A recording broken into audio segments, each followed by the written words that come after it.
leader of our party, Keir Starmer.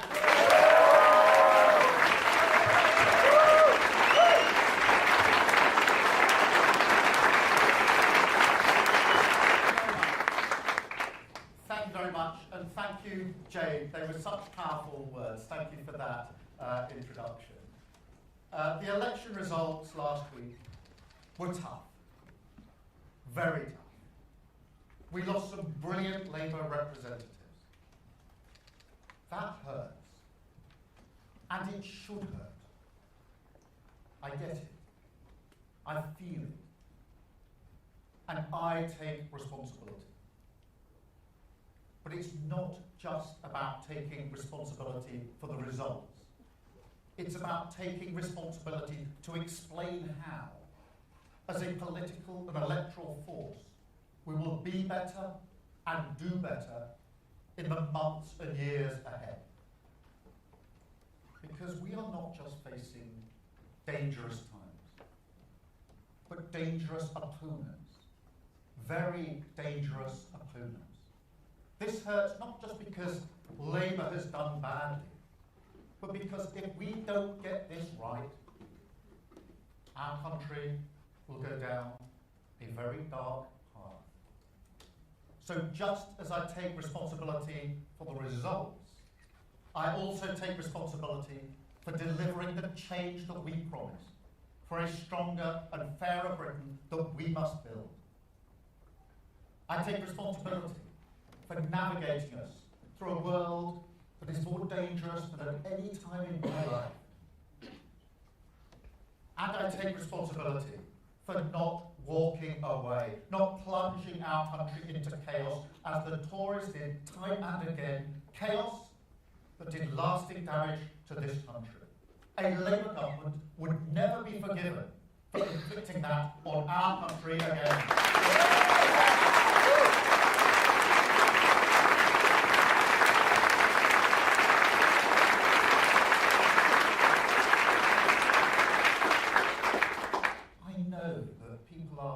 Frustrated by the state of Britain, frustrated by politics, and some people frustrated with me. I know I have my doubters, and I know I need to prove them wrong, and I will. So, let me start on a personal note. Like every Prime Minister, I've learned a lot in the first 2 years in the job. In terms of the policy challenges that our country faces, incremental change won't cut it. On growth, defence, Europe, energy, we need a bigger response than we anticipated in 2024. Because these are not ordinary times. And this is a political challenge just as much as it's a policy challenge. Delivery is, of course, essential, but it's not sufficient on its own to address the frustration that voters feel.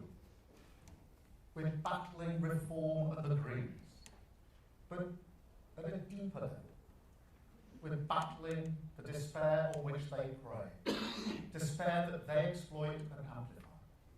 And so analysis matters, but argument matters more. Evidence matters, but so too does emotion. Stories beat spreadsheets.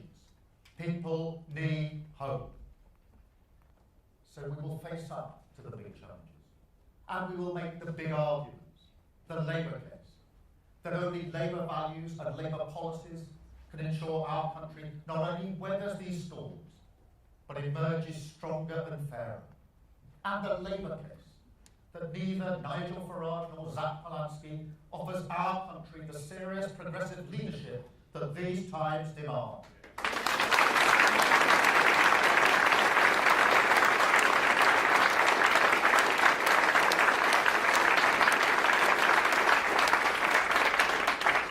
Of course, like every government, we've made mistakes. But we got the big political choices right.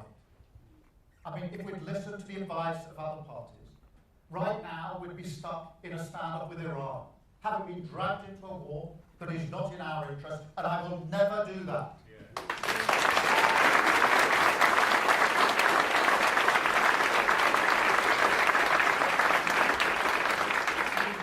Invested in our public services, in people, in the pride of Britain's communities. Difficult decisions funded that. But now, NHS waiting lists are coming down. Child poverty is coming down. Immigration is coming down. And we are rebuilding from the ground up.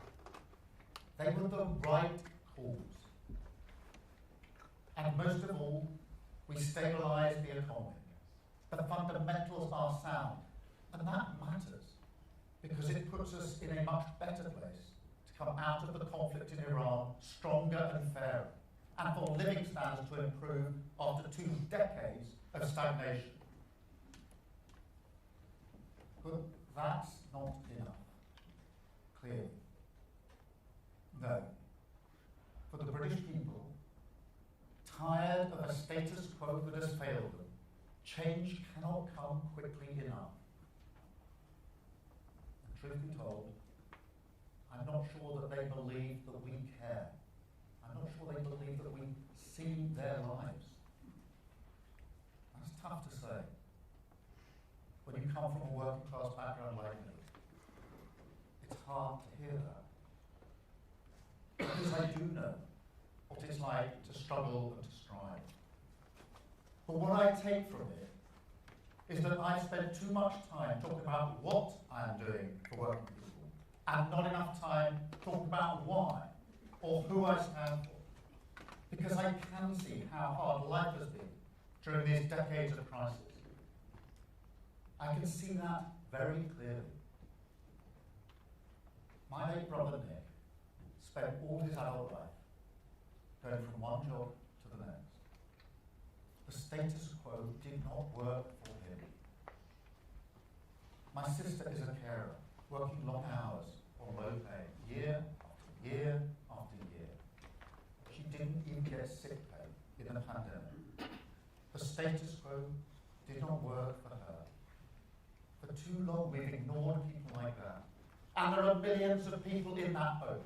Millions of people who don't get the dignity, the respect, the chance that they deserve to go as far as their talent and effort should take them. Millions of people held back because the status quo in this country does not work for them. I am fighting for them. We are fighting for them. I am their Prime Minister and this is their government.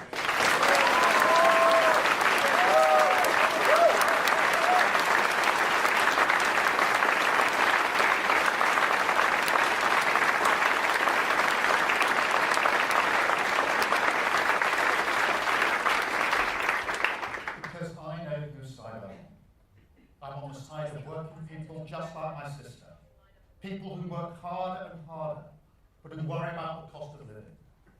They're not asking for the world. They just want to do the best for their kids. They want their town centres, the places they care about, to thrive, their public services to work, and people in power to see their problems.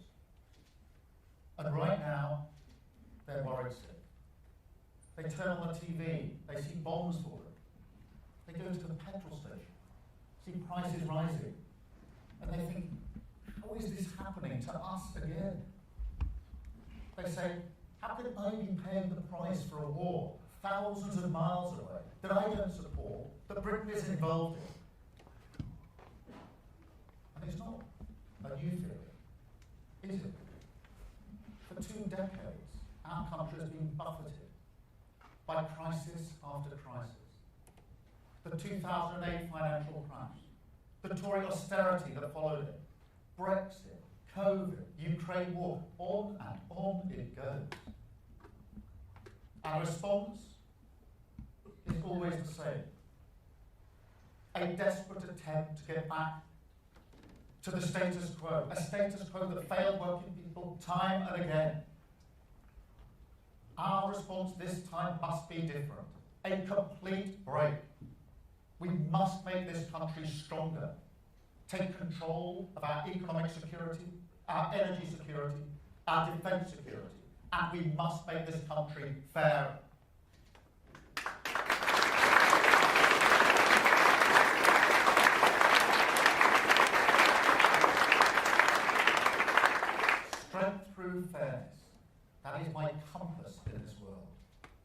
They're called Labour arguments. And in the coming days, you will see those values writ large in the King's speech. And you will see hope, urgency, and exactly whose side we're on reflected in everything we say and everything we do. So let me give you 3 examples today, starting with British Steel. Because what we did in Scunthorpe last year is one of the proudest things we have done in government. That plant was hours away from closure, and that is thousands of jobs gone, an entire region decimated, Britain's security exposed. And so we acted. Parliament was in recess, but it didn't matter. As a united Labour Party, we passed emergency legislation and we took control.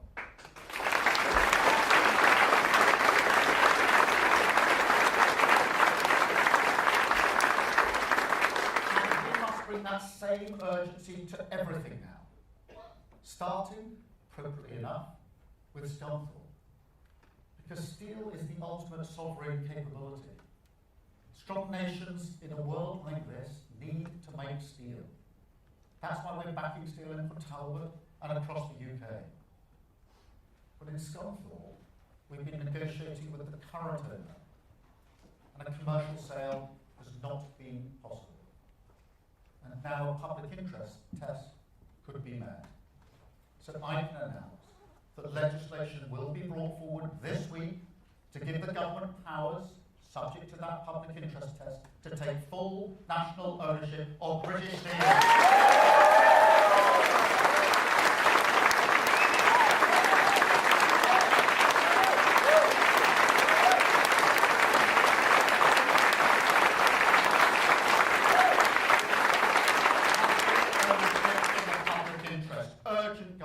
On the side of working people, making Britain stronger with the hope of industrial renewal. That is a Labour choice.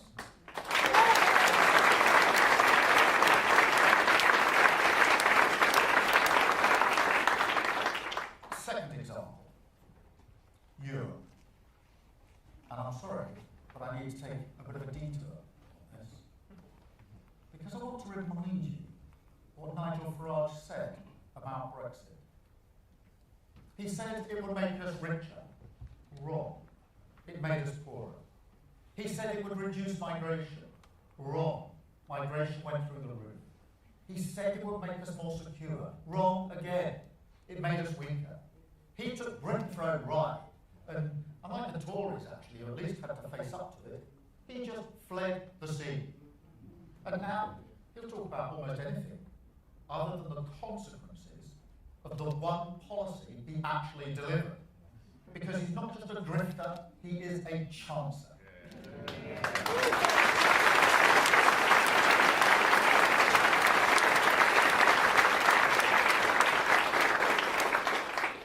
And so at the next EU summit, I will set a new direction for Britain. The last government was defined by breaking our relationship with Europe.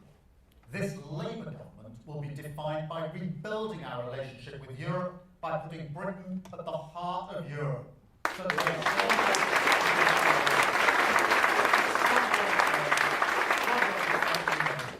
because standing shoulder to shoulder with the countries that most share our interests, our values, and our enemies, that is the right choice for Britain. That is the Labour choice.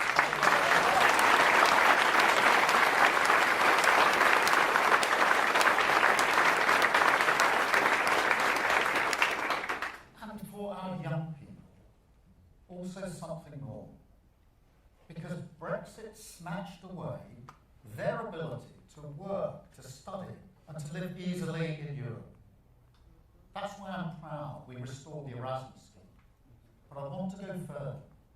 I want to make a better offer for our young people. Restore that hope, that freedom, that sense of possibility.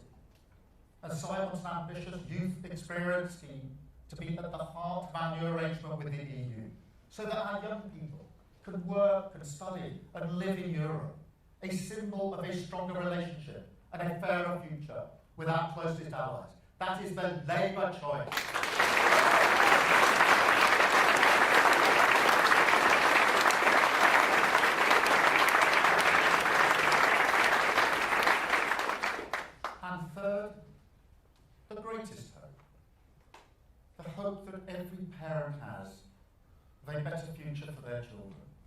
And I want parents to feel that that is shared by their government.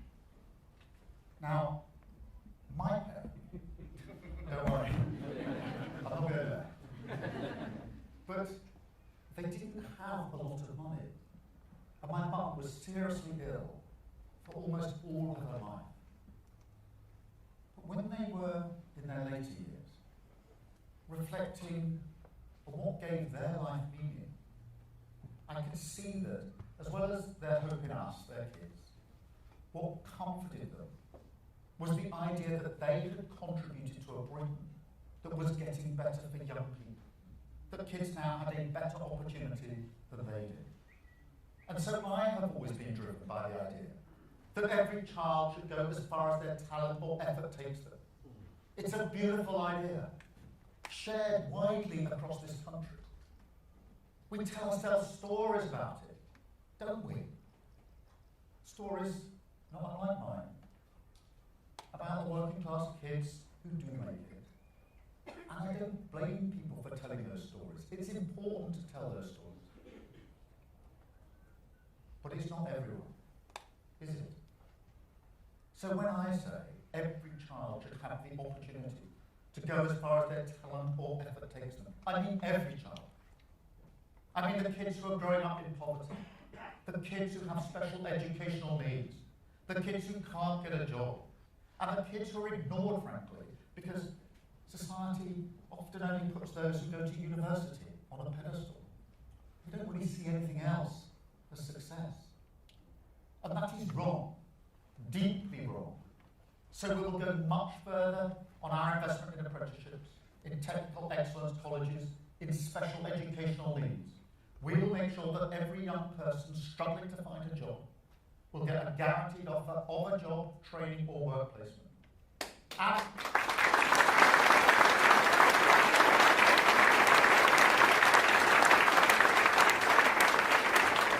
we will go much further with our Pride in Place programme. Back the millions of people who give their time and their effort to young people in their community. We will back them, not just with money, but with power. And we will make sure that kids whose talent lies with their hands, kids who go to college, kids ignored by the status quo, because politicians' kids don't go there, they will finally get the respect that they deserve in a stronger, fairer Britain. That is their aim.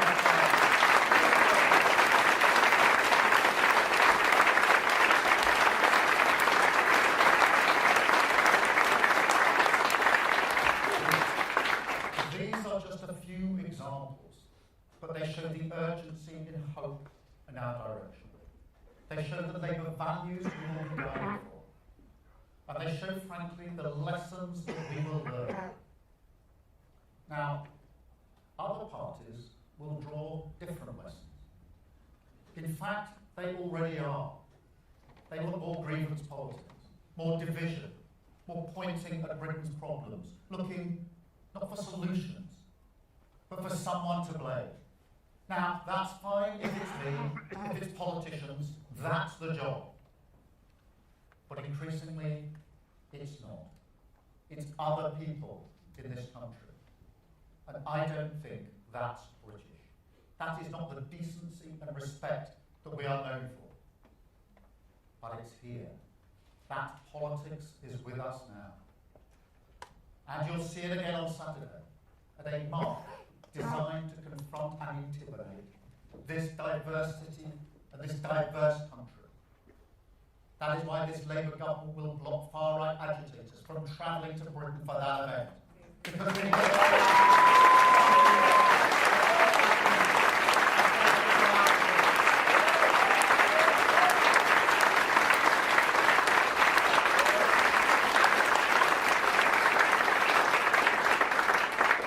This is nothing less than a battle for the soul of our nation. And I want to be crystal clear about how we will win it. Because we cannot win as a weaker version of Reform or the Greens. We can only win as a stronger version of Labour, a mainstream party of power and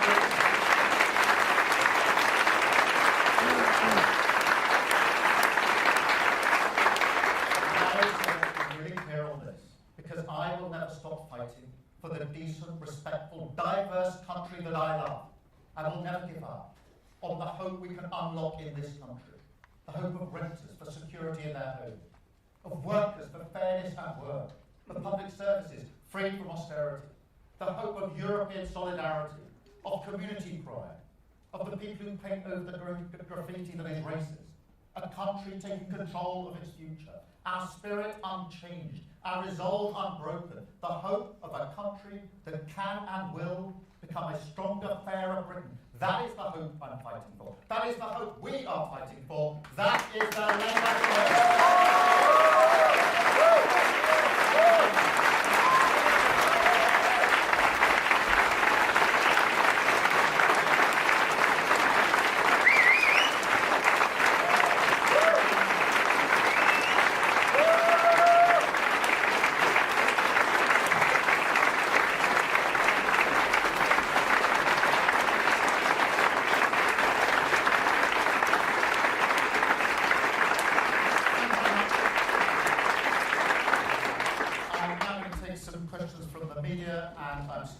with Chris Mason. Chris. Thank you. Chris Mason, BBC News. Prime Minister, do you think in your gut what you have said is enough this morning? And what do you say directly to those of your colleagues who are weighing up right now whether to back you or to suggest that you should go? And if I may, would you back continuing to block Andy Burnham from trying to return to Parliament? Well, Chris, there's a lot packed into that question.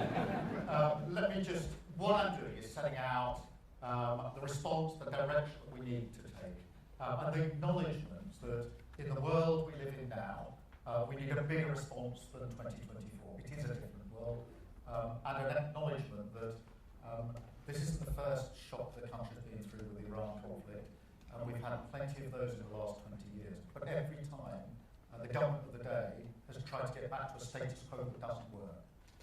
We're not going to do that this time. That is the urgent task facing our country. We were elected into office to change this country, to bring about the change that is needed. The frustration that has been spoken about is a frustration of at least 20 years, if not more. That is what we're charged with changing. That is what we will change. In relation to Andy Burnham, obviously, any future decision is for the NEC, and he's doing a great job as mayor in Manchester. And I actually work really well with Andy, and I'll give you two examples. On Northern Powerhouse Rail, which is really important for the North West. We are working together on that project. But equally, we stood together to support Manchester community when we had the terrible attack on a synagogue last year. Andy was the first person I phoned, and I went straight to Manchester to work with him on our response. So we work very well together, but the actual decision will be one for the NEC. Thank you, Chris, very much. Beth, from Sky News. Thank you.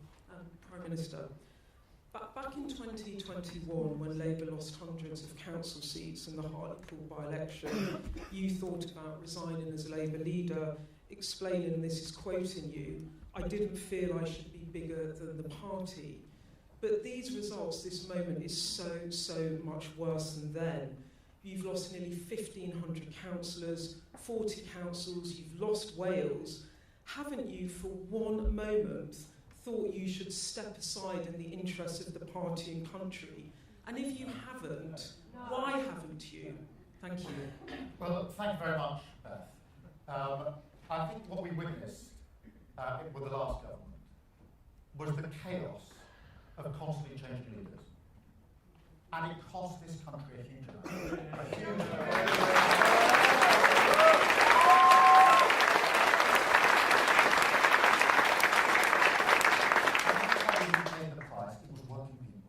They paid the price of this. They are still paying the price of this. Yes. And Labour government will not inflict that on our country. We were elected with a mandate to change this country because of what had gone before. And that is what we will do. Yes, I acknowledge the frustration. Yes, I acknowledge the results are tough. Yes, I acknowledge that we lost brilliant representatives across the United Kingdom. I have a responsibility for that. But I also have a responsibility to deliver the change that we were elected and that we promised this country. And I'll deliver on that. Thank you very much.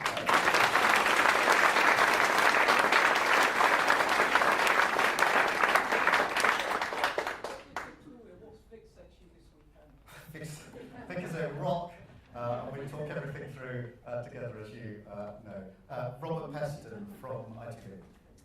Prime Minister, these were arguably the worst election results for Labour in 100 years. And, I spent all weekend, as you'd expect, talking to your MPs and ministers. And, most of them said to me that they do think your time is up. No way. So what would persuade you that you're not the best person for this job? And just on this issue of this is no longer the time for incremental change. When you were elected, we'd had 15 years of no growth. We'd had Putin's war that led to the worst energy spike in history. Many would say Brexit had failed. Why didn't you get it then? Well, Robert, look, I'm not going to shy away from the fact that I've got some doubters, including in my own party. And I'm not going to shy away from the fact that I have to prove them wrong, and I will.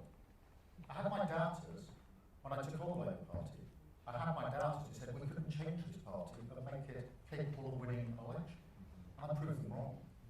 And when we did that, I had my doubters who said, you can't lead us to a general election victory after the loss in 2019. It was so bad. It's not possible. And I proved them wrong. I'm going to prove them wrong again. I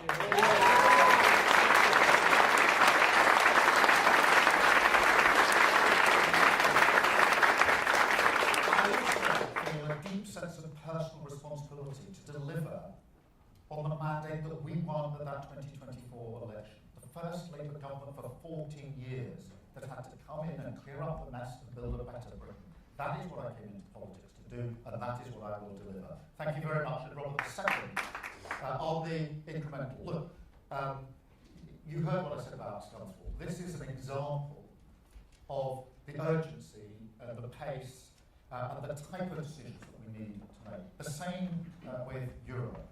A bigger response, a bigger argument that has been made before, because we're living in different times. The Iran war comes on top of all the other crises we've faced for 20 years. We have to learn the lesson.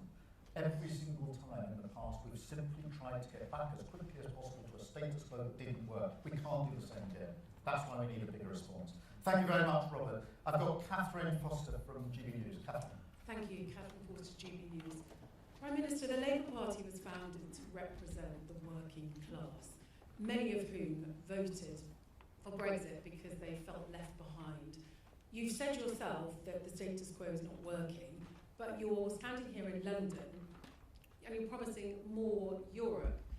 You lost so much of your core vote in the Red Wall, in Wales, in Scotland, because working class communities feel that the Labour Party has abandoned them and that you don't get it. Are they wrong? Well, Catherine, thank you very much. On Brexit, the reason I reminded everyone what Nigel Farage said is because that was the promise he put to the country.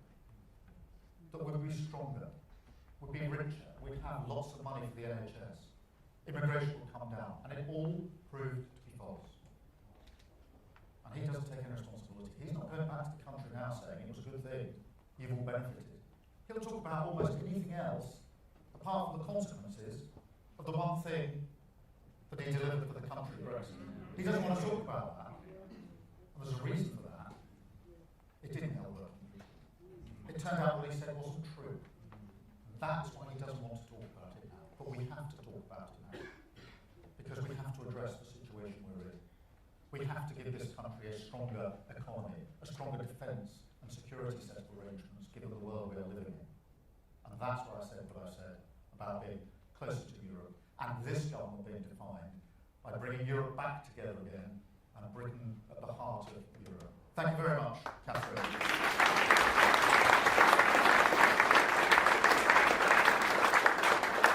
I've got Pippa from The Guardian. Pippa. Prime Minister, I've got a specific question for you and a wider one, if I may. The specific one is, if one of your MPs launches a contest, a leadership bid against you, will you fight it? And the wider one is, do you think that Britain is ungovernable? And if so, why? And who's to blame? The media, your MPs, the government, you? Thank you. Yes and no. No, I'm going to walk away in relation to the first part of your question for the reasons I've set out. And no, I don't think Britain is ungovernable. On the contrary, one of the things that I draw great strength from is all the millions of people who care passionately about their place, their community, where they live, where they work. The millions of people who give hours and hours and hours of their time for their community, volunteering, helping others, running teams, you name it.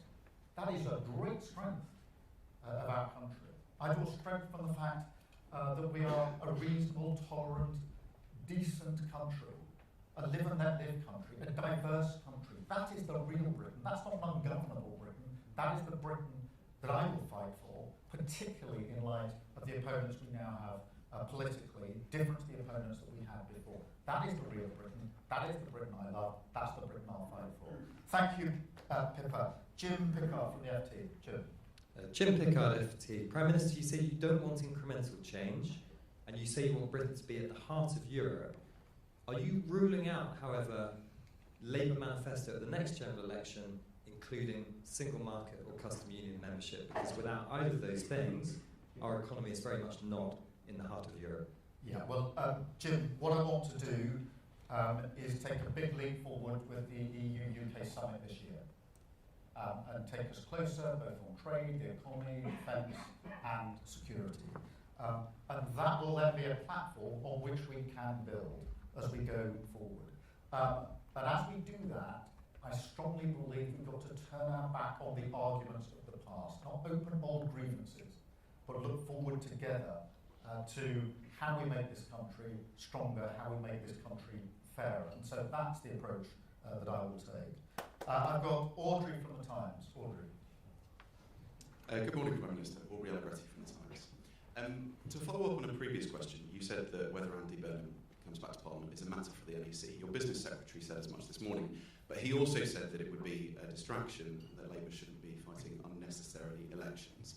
Do you agree with him? Do you think Labour can afford to have two by-elections in Greater Manchester for the mayoralty and wherever Andy Burnham returns?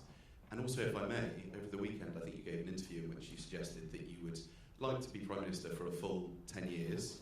Some Labour MPs have been unhappy with those comments. Do you still stand by them? Well, on Andy Burnham, my answer, Aubrey, is the same. That will be a matter for the National Executive Committee if and when the issue arises. But just to be really clear, on a personal level, I work very closely with Andy in our respective roles now. The first person I worked for when I came to Parliament was Andy. He wanted me in his team in the Shadow Home Office. I wanted to be in his team in the Shadow Home Office.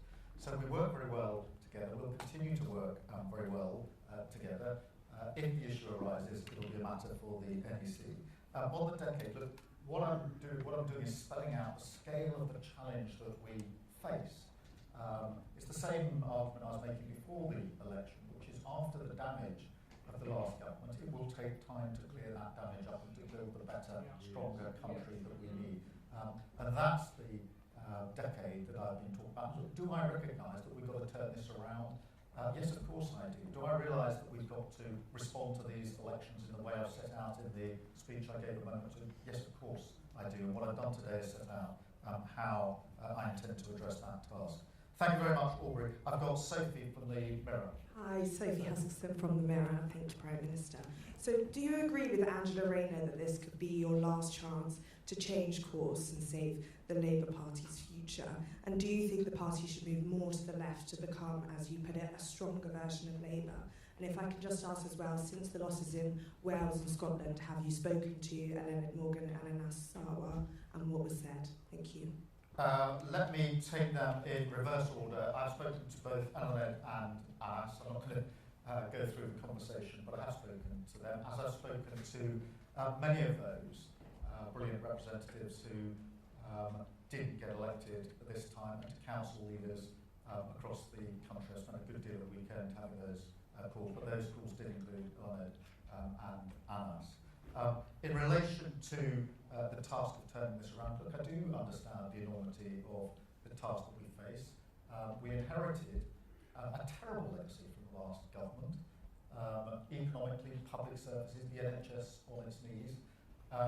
And what we found when we got into government was even worse than we feared. And one of the mistakes I think we made was we wanted to level with the country about how bad things were. But we didn't convince people enough in that early period of the change that we would bring about, why their lives would be better. And that's why we have to change that and inject much more hope and optimism into what we are saying. And so I think Andrew and I agree, and I've spoken to Andrew as well, by the way, so I know exactly what her thinking is in relation to this. Thank you very much. I've got Jack from The Sun. Thank you, Prime Minister. Jack from The Sun, just on that point, when you did speak to Angela Rayner, did she rule out ever launching a leadership challenge against you? And also, you said in your speech just now that if you were ousted as Labour leader, it would plunge the country into chaos. Some of your critics say your government is already mired in chaos, but can you be clear about what you mean? Are you saying that because it is you with the mandate, if you were ousted, there would have to be a general election? Well, Jack's a lot bound up with that. I did speak to Angela. I'm afraid I'm going to disappoint you by not going. I've spoken to Angela many, many times, by the way, in the last few weeks. We are friends, we get on very well. But I'm not going to go through each and everything that we discussed in those calls. But on this question of chaos, look, the question whether if a government constantly changes its leadership, the question whether that damages the country is not an academic question. It's not something that you study at university and go through various theories. We tested it. We tested it to destruction under the last government, and it inflicted huge damage on this country. A Labour government will never be forgiven if we repeat that and inflict that on the country. And that's what I mean when I say I'm not going to plunge this country into chaos. Jason from the Mail. Thanks, Peter. That was a heartfelt speech.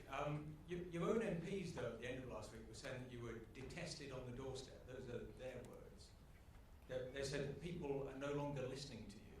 And it doesn't matter how many heartfelt speeches you make, your unpopularity is dragging this government down. In those circumstances, don't you owe it to them to step aside and give someone else a go at keeping these forces of darkness at bay? Well, look, I acknowledged, Jason, a moment ago, there is frustration across the country that at the status quo, which isn't working. There's frustration that politics is not working for too many people. And yes, there is some frustration with me, I acknowledge that.